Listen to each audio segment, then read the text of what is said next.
सुप्रभात प्यारे बच्चों, हिंदी की कक्षा में आपका स्वागत है।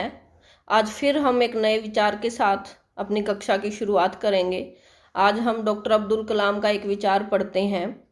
अगर किसी देश को भ्रष्टाचार मुक्त और सुंदर मन वाले लोगों का देश बनाना है, अगर किसी देश को भ्रष्टाचार मुक्त और सुंदर मन वाले लोगों का देश बनाना है तो मेरा दृढ़तापूर्वक मानना है कि समाज के 3 प्रमुख सदस्य ही ये काम कर सकते हैं।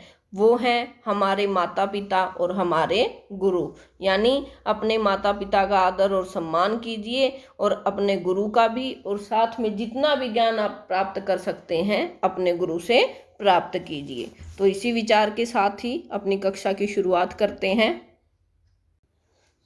तो प्यारे बच्चों, आज हम करेंगे नाना साहब की पुत्री देवी मैना को भस्म कर दिया गया।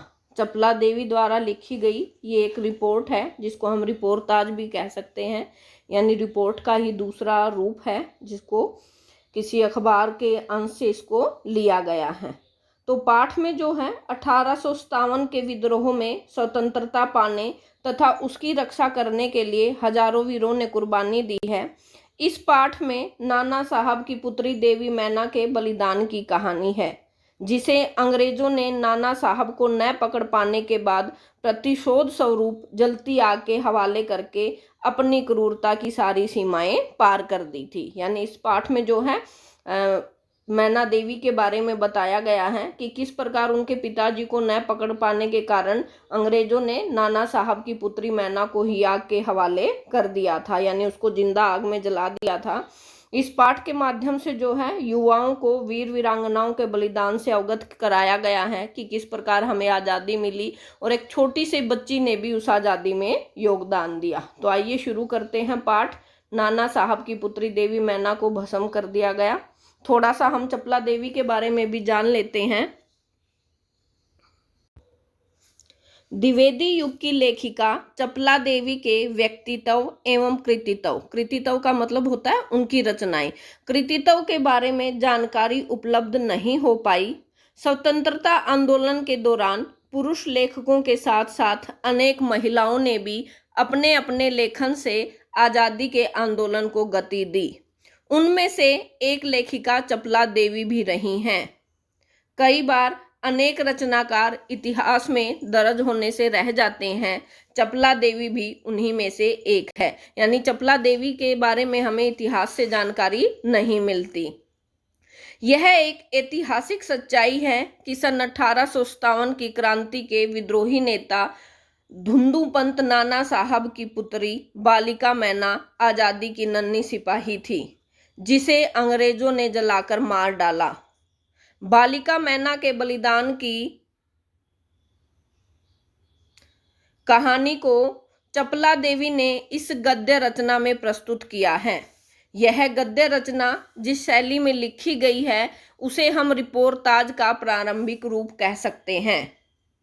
मातृभूमि की स्वतंत्रता और उसकी रक्षा के लिए जिन्होंने अपने प्राण न्यौछावर कर दिए, उनके जीवन का उत्कर्ष हमारे लिए गौरव और सम्मान की बात है। उस गौरवशाली किंतु विस्मृत परंपरा से किशोर पीढ़ी को परिचित कराने के उद्देश्य से इस रचना को हिंदू पंच के बलिदान अंक से लिया गया है। हिंदी गद्य के प्रारंभिक रूप को विद्यार्थी जान पाएं, इसलिए इस गद्य रचना का मुद्रण और वर्तनी में बिना किसी परिवर्तन के अविकल प्रस्तुत करने का प्रयास किया है। तो पाठ शुरू करते हैं। सन 1857 ईस्वी के विद्रोही नेता धुंधुपंत नाना साहब कानपुर में असफल होने पर जब भागने लगे तो वे जल्दी में अपनी पुत्री मैना को साथ न ले जा सके। देवी मैना बिठूर में पिता के महल में रहती थी, पर विद्रोह दमन करने के बाद अंग्रेजों ने बड़ी ही क्रूरता से उस निरीह और निरपराध देवी को अग्नि में भस्म कर दिया। यानी नाना धुंधुपंत को तो वो पकड़ नहीं सके, बिठूर महल में उन्हें देवी मैना मिलती है, तो अंग्रेज जो है उस निरीह यानी बेचारी निरपराध, जिसका कोई भी अपराध नहीं था, उसको अग्नि में जलाकर भस्म कर देते हैं।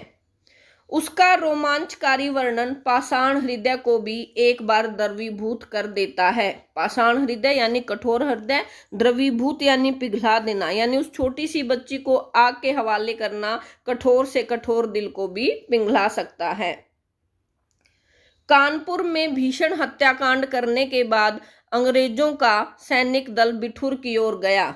बिठूर में नाना साहब का राजमहल लूट लिया गया, पर उसमें बहुत थोड़ी संपत्ति अंग्रेजों के हाथ लगी। इसके बाद अंग्रेजों ने तोप के गोलों से नाना साहब का महल भस्म कर देने का निश्चय किया। सैनिक दल ने जब वहां तोपें लगाई, उस समय महल के बरामदे में एक अत्यंत सुंदर बालिका आकर खड़ी हो गई। उसे देखकर अंग्रेज सेनापति को बड़ा आश्चर्य हुआ, क्योंकि महल लूटने के समय वह बालिका वहां कहीं नहीं दिखाई दी थी। उस बालिका ने बरामदे में खड़ी होकर अंग्रेज सेनापति को गोले बरसाने से मना किया। उसका करुणापूर्ण मुख यानी दया से भरा हुआ, अल्पवयस यानी छोटी उम्र, अल्पवयस देखकर सेनापति को भी उस पर दया आई। सेनापति ने उससे पूछा कि क्या चाहती है। बालिका ने शुद्ध अंग्रेजी भाषा में उत्तर दिया, क्या आप कृपा कर इस महल की रक्षा करेंगे। यानी बालिका मैना जो है वो अंग्रेजों के सामने दया दिखाती है और कहती है कि आप मेरे महल पर गोले मत बरसाइए। तो सेनापति उनसे पूछता है कि वो क्या चाहती है। तो बालिका कहती है कि क्या आप इस महल की रक्षा करेंगे। सेनापति, क्यों, तुम्हारा इसमें क्या उद्देश्य है। बालिका, आप ही बताइए कि यह मकान गिराने में आपका क्या उद्देश्य है। सेनापति, यह मकान विद्रोहियों के नेता नाना साहब का वास स्थान है। वास स्थान का मतलब होता है रहना, यानी जहां पर वो रहते थे। सरकार ने इसे विध्वंस कर देने की आज्ञा दी है।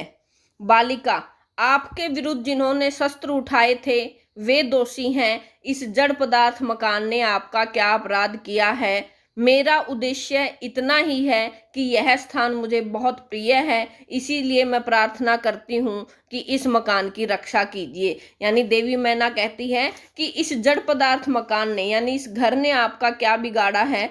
मैं तो यही चाहती हूँ कि यह मकान मुझे बहुत प्रिय है, आप इसकी रक्षा कीजिए। सेनापति दुख प्रकट करते हुए कहते हैं कि कर्तव्य के अनुरोध से मुझे यह मकान गिराना ही होगा। यानी मेरा कर्तव्य है, मेरी ड्यूटी है, मुझे ऑर्डर मिला है कि मुझे इस मकान को गिराना ही है।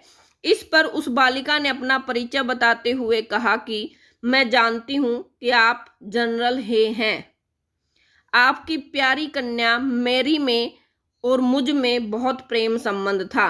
यानी देवी मैना जो है वो जनरल को याद दिलाती हैं कि क्या आप जनरल हे हो, और आपकी जो बेटी थी मेरी और मुझ में बहुत अच्छी दोस्ती थी।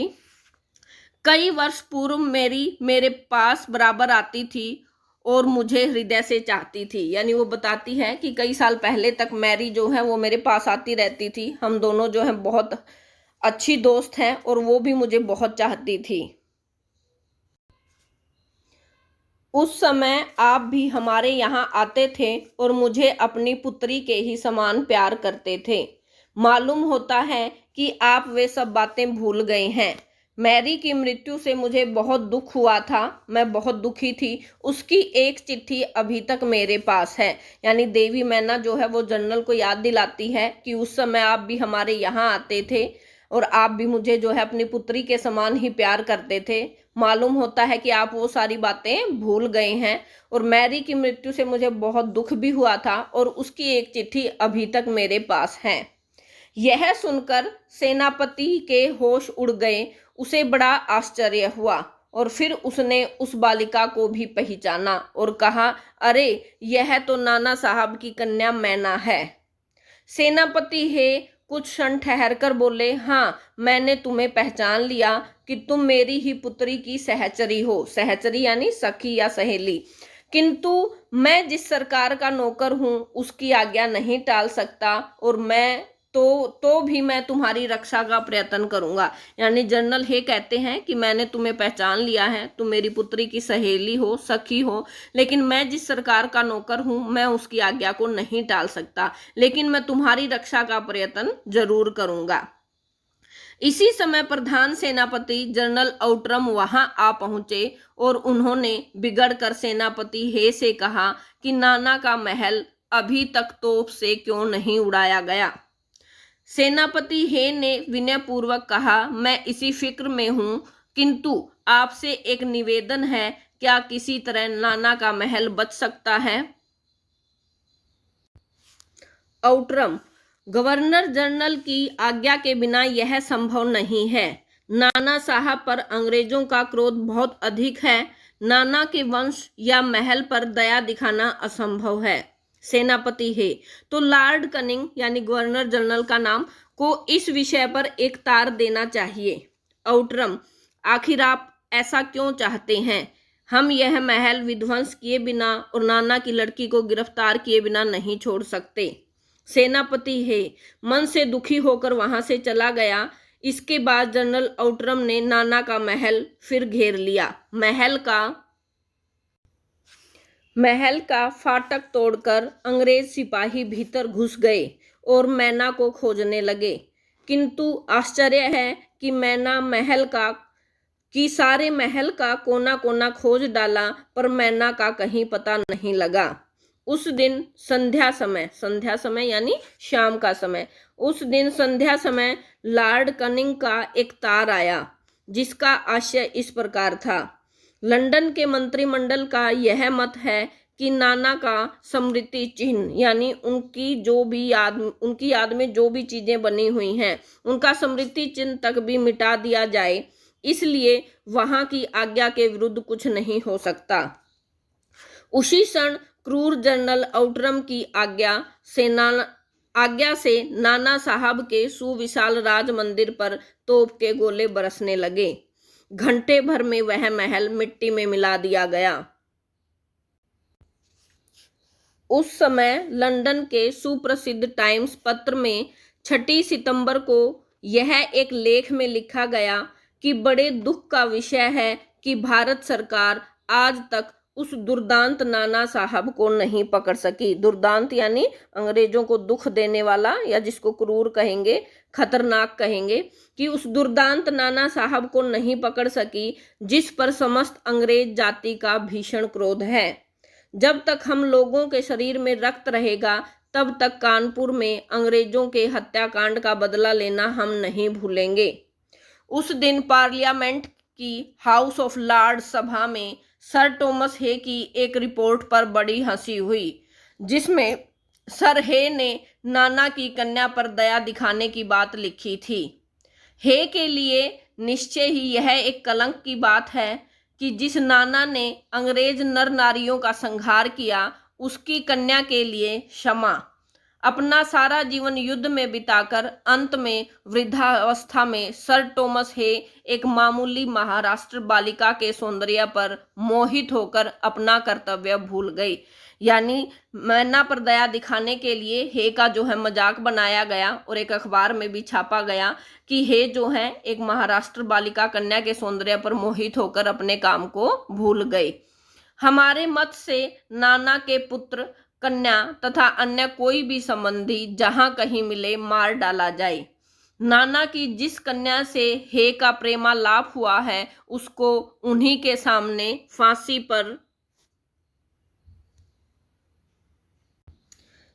पर लटका देना चाहिए। सन 57 के सितंबर मास में अर्धरात्रि के समय चांदनी में एक बालिका स्वच्छ उज्जवल वस्त्र पहने हुए नाना साहब के भग्ना विशिष्ट यानी मिट्टी में मिला दिया गया प्रासाद यानी महल यानी टूटा फूटा जो खंडर था उसके ढेर पर बैठी रो रही थी। पास ही जनरल आउट्रम की सेना भी ठहरी थी। कुछ सैनिक रात्रि के समय रोने की आवाज सुनकर वहां गए। बालिका केवल रो रही थी, सैनिकों के प्रश्न का कोई उत्तर नहीं देती थी। इसके बाद कराल रूपधारी जनरल आउटरम भी वहां आ पहुंचा। कराल यानी देखने में ही खतरनाक लगने वाला, यानी कराल रूप वाला जनरल आउटरम भी वहां पहुंच गया। वह उसे तुरंत पहचान कर बोला, ओह, यह नाना की लड़की मैना है। पर वह बालिका किसी और न देखती थी और न अपने चारों ओर सैनिकों को देखकर जरा भी डरी। जनरल आउटरम ने आगे बढ़कर कहा, अंग्रेज सरकार की आज्ञा से मैंने तुम्हें गिरफ्तार किया। मैना उसकी मुंह की ओर देखकर आर्त स्वर में बोली, यानी दुखी स्वर में बोली, मुझे कुछ समय दीजिए जिससे आज मैं यहाँ जी भरकर रो लूं। पर पाषाण हृदय वाले जनरल ने उसकी अंतिम इच्छा भी पूरी न होने दी। उसी समय मैना के हाथ में हथकड़ी पड़ी और वह कानपुर के किले में लाकर कैद कर दी गई। उस समय महाराष्ट्रीय इतिहासवेत्ता महादेव चिटनवीस के बाखर पत्र में यह छपा था कि कल कानपुर के किले में एक भीषण हत्याकांड हो गया। नाना साहब की एकमात्र कन्या मैना धधकती हुई आग में जलाकर भस्म कर दी गई।